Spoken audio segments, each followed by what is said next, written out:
In the 2020 Iron Bowl, Alabama smoothly cruised to a blowout victory over Auburn. One of the microcosms of the blowout was the discrepancy between the play of Mac Jones and Bo Nix.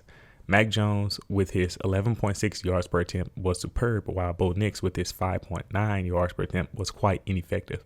Mac Jones almost doubled Nix in yards per attempt, and the results on the field show for it. Every passing statistic, touchdowns, completion percentage, and turnovers all exemplify this. Today, I'm going to analyze that difference in quality. My name is Brian Glaze, college football content creator, analyst here on YouTube, and I give detailed breakdowns and analysis of the games. If that sounds like something you're interested in, subscribe to the channel, turn on notifications on YouTube and in your phone settings. I'm going to show you 4 plays from Nix and 4 plays from Mac Jones to highlight the difference in play.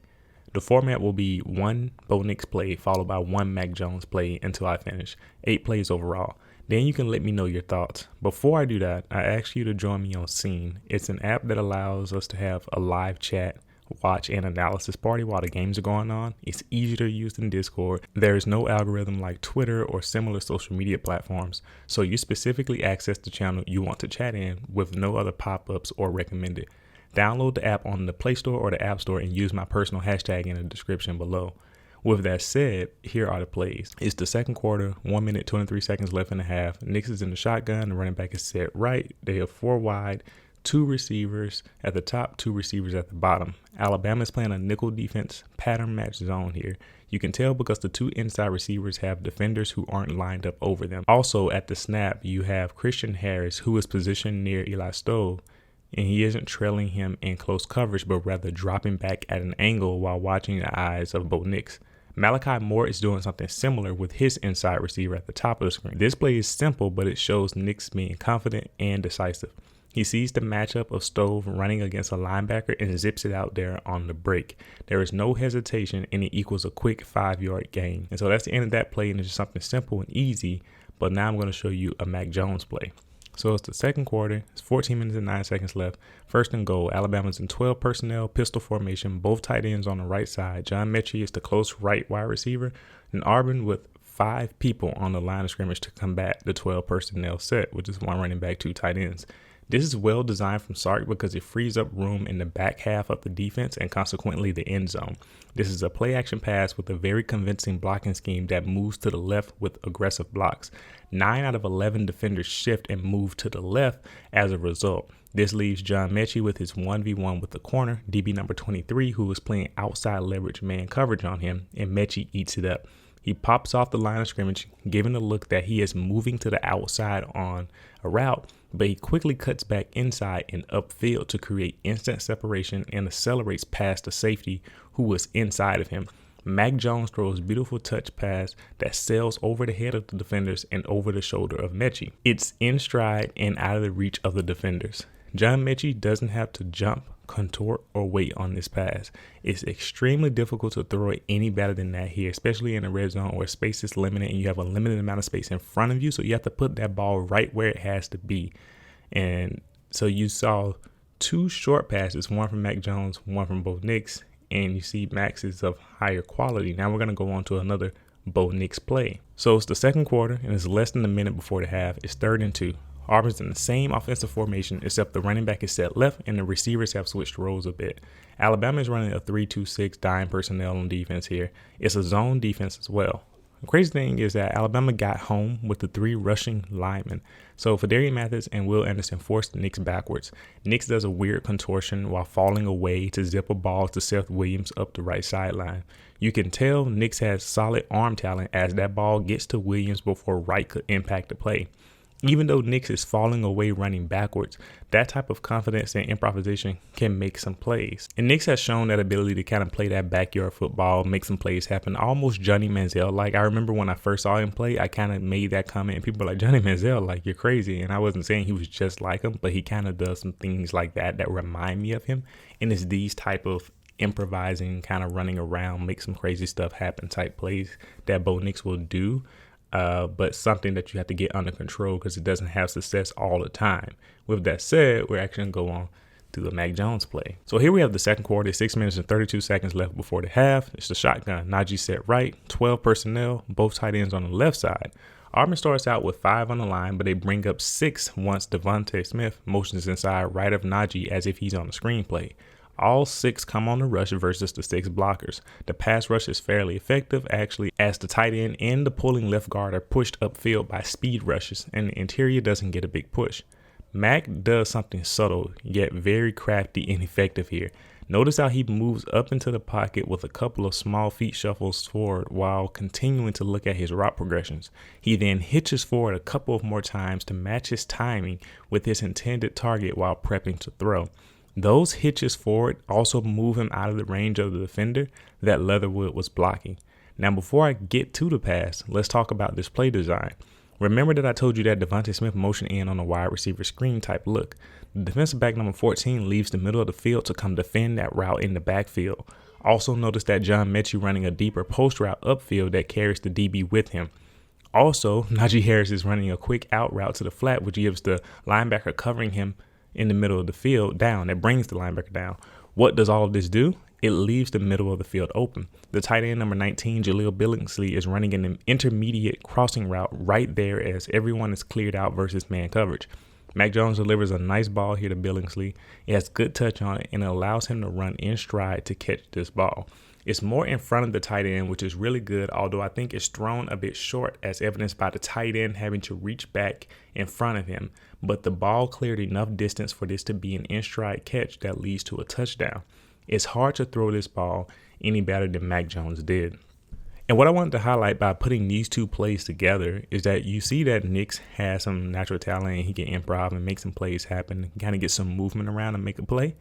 But I wanted to show you the difference between him and Mac Jones on that. Mac Jones doesn't quite have that same level of athleticism, although he can scramble. But his movement in the pocket and buying himself time in that form of improving can create some magnificent plays, as you can see here, and as he's done many times. And so the difference between what Mac Jones is doing here from the pocket and buying himself time and improving, and what Nix is doing is more consistent, and it can be more productive over the long haul. Which you just see another difference between these two. And with that said, I'm going on to the next Bo Nix play. So it's the second quarter again, 48 seconds left before the half, and you can see these plays are on the same drive. Auburn once again is 4 wide. The stack concept is on both sides. Running back is set left. Alabama still in a 3-2-6 man or pattern match zone defense, it looks like. If it is man, it would be surprising considering that Alabama typically runs a pattern match zone versus stack concepts. What gives me pause is that Josh Jobe at the bottom of the screen is playing press with one receiver on the line of scrimmage. It could very well be a combo coverage, though, but I'm not here to break that down. The first important thing to notice at the snap is that Will Anderson explodes out of his snap. Will Anderson explodes out of his stance and destroys the right tackle as he makes a beeline for Nix. To his credit, Nix unloads a beautiful pass here as Anderson barrels down on him. That toughness is a good trait. He knows he is about to get hit and stands there anyway because he sees a shot downfield. This ball lands upfield, over the shoulder, and in stride with Seth Williams. You would be hard-pressed to throw it better than this. Unfortunately, Seth drops it. It was Nix's best chance at a passing touchdown on the day. That's saying something considering that this was a wide-open receiver after a busted coverage. That's saying something, but I'll let you fill in what that may be in the comments section. I could highlight how Daniel Wright made the same mistake that the Auburn safety made, but you'll see the mistake from the perspective of the Auburn DB in the Mac Jones play next. So on the play that I'm going to highlight for Mac Jones in response to this one is from the first quarter, 5 minutes and 21 second mark, 11 personnel. Mac is in the shotgun, running back is set right. Auburn is running a 4-2-5 man defense.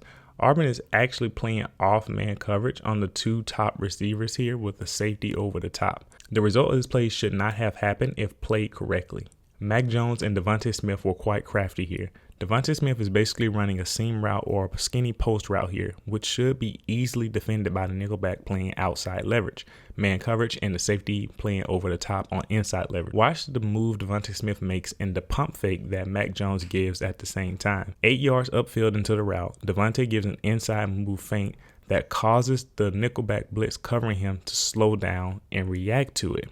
He breaks down and starts to move inside. He's burnt right here. Simultaneously, Mac Jones gives a hard pump fake that causes the safety to move forward with anticipation of an inside route. It's actually incredible how much of a reaction these two were able to get out of these two DBs in coverage. With that said, Devontae seamlessly transitions back to his skinny post route as he blows by both defenders.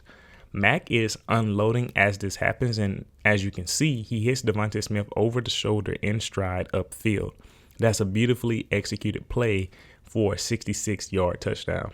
So obviously I put these two plays right next to each other because they are actually the same route, and they both targeted the same receiver, and actually both QBs put the ball basically where it needed to be, and it's hard pressed to throw the ball any better, except one receiver caught it and the other receiver didn't.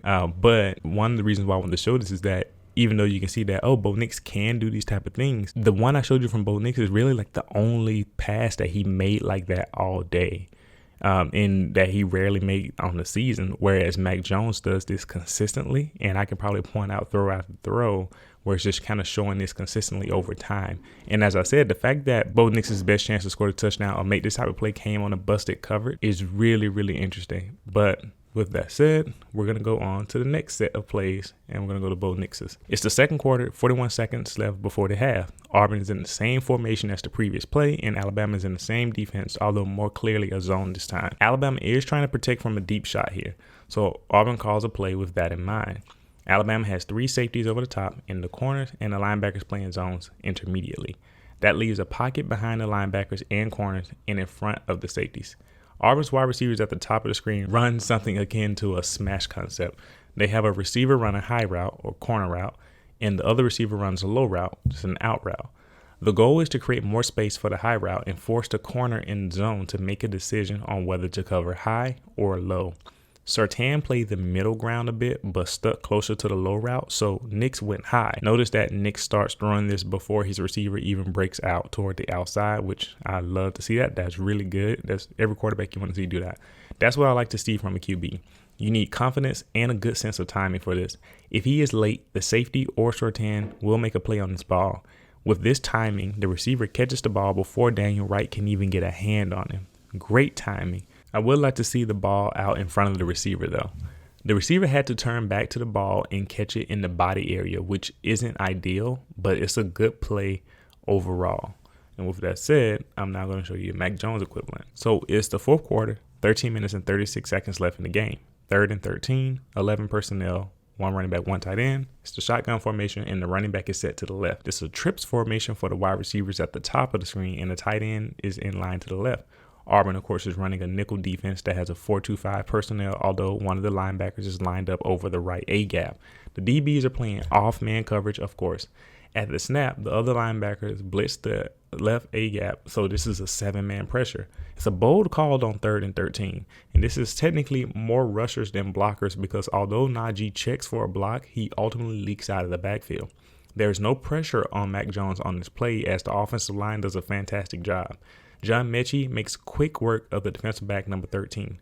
He's running a fade route to the end zone here from the slot, and this matchup is isolated. Mechie covers the distance between him and the DB and gives one very quick and sharp step inside before exploding back to outside leverage. Mac Jones unloads immediately as Mechie is exploding back upfield and delivers his best ball of the day most likely. I don't think he could have handed that off any better if this was a running play. It lands upfield, over the shoulder, and in stride to Mechie in the end zone. He doesn't have to wait for it, turn around, or reach out for it. This is beautiful placement on this throw. The DB did not stand a chance here. And so at this point, the difference between Mac Jones and Bo Nix is stark. The discrepancy in their passing abilities on display in this video, and it is a microcosm of the discrepancy between the score.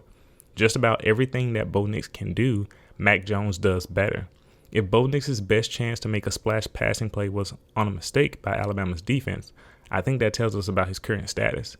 This doesn't mean that he can't make it to elite status. I'm simply pointing out where he is right now and how good Mac Jones is in light of that. If you enjoyed this video, click on the video to the left. It's a video that the YouTube algorithm suggests that you watch based upon your viewer habits, and they're usually very right, and you'll like it most likely. And if you want to see the last video that I made, click on the video to the right. Thank you for watching. I'll catch you next time. Leave your thoughts in the comments below.